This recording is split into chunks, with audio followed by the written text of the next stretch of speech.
உங்களுக்கு நிறைய வீடியோஸ்ல சொல்லியிருக்கேன். ஒரு பெரிய ரெட் கேண்டில பார்த்த உடனே அடுத்த நாள் செல் பண்ணாதீங்க. இல்ல அடுத்த கேண்டிலே செல் பண்ணாதீங்கன்னு. ஸோ அதே மாரி பெரிய ரெட் கேண்டில் வந்த உடனே செல் பண்ணியிருந்தீங்கன்னா, கண்டிப்பா உங்களுக்கு ப்ராஃபிட் வந்திருக்காது. ஸோ ஸ்கேல்பிங் பண்றவங்க இங்கேயே க்ளோஸ் பண்ணிட்டு போயிருப்பாங்க. பட் எப்பயுமே நான் உங்களுக்கு என்ன சொல்லியிருக்கேன், புல் பேக்குக்காக வெயிட் பண்ணுங்க. ஸோ இப்போ நான் ஃபிபனாக்கி எடுத்து இது ஃபுல்லாத்துக்கும் ஒரு ஃபிபனாக்கி ட்ரா பண்றேன்னு வச்சுக்கோங்க. கரெக்டா பாருங்க. ஒரு கோல்டன் ரேஷியோல வந்து ரிவர்ஸ் ஆயிருக்கா. ஸோ இதுக்கப்புறம் தான் நீங்கள் வந்து லோவர் டைம் ஃப்ரேமில் போயிட்டு என்ட்ரிஸை ஸ்பாட் பண்ணணும். இப்போது இந்த ஃபுல்லாக நீங்கள் எடுத்தீங்கன்னா ஃபேர் வேல்யூ கேப்பு எல்லாத்தையும் நீங்கள் போய் ட்ரேட் பண்ணக்கூடாது. ஓகே. ஸோ இப்போ 1 ஹவர்னால நான் 5 மினிட்ஸ் போகிறேன். 5 மினிட்ஸ் போயிட்டு இங்கே பாருங்க, ஃபேர் வேல்யூ கேப்பை நான் மார்க் பண்ணும்போது இந்த ஃபேர் வேல்யூ கேப்பை நான் மார்க் பண்ணுவேன்.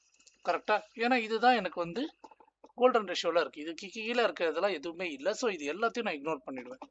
ஸோ இது எல்லாத்தையும் நான் டெலீட் பண்ணிடுறேன்.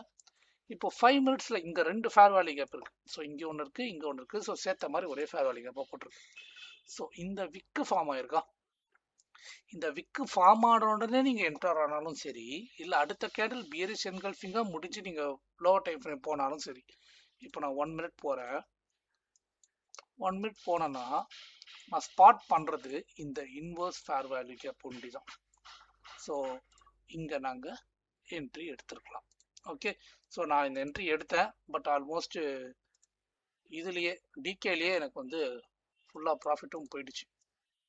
ஸோ அதனால் காஸ்ட் டு காஸ்ட்டாக க்ளோஸ் பண்ணிட்டேன். பட் நீங்கள் ஹோல்ட் பண்ணியிருந்தீங்கன்னா உங்களுக்கு நல்ல ப்ராஃபிட் வந்துருக்கும். ஓகேவா. ஸோ எப்பயுமே இதை ஞாபகம் வச்சுக்கோங்க.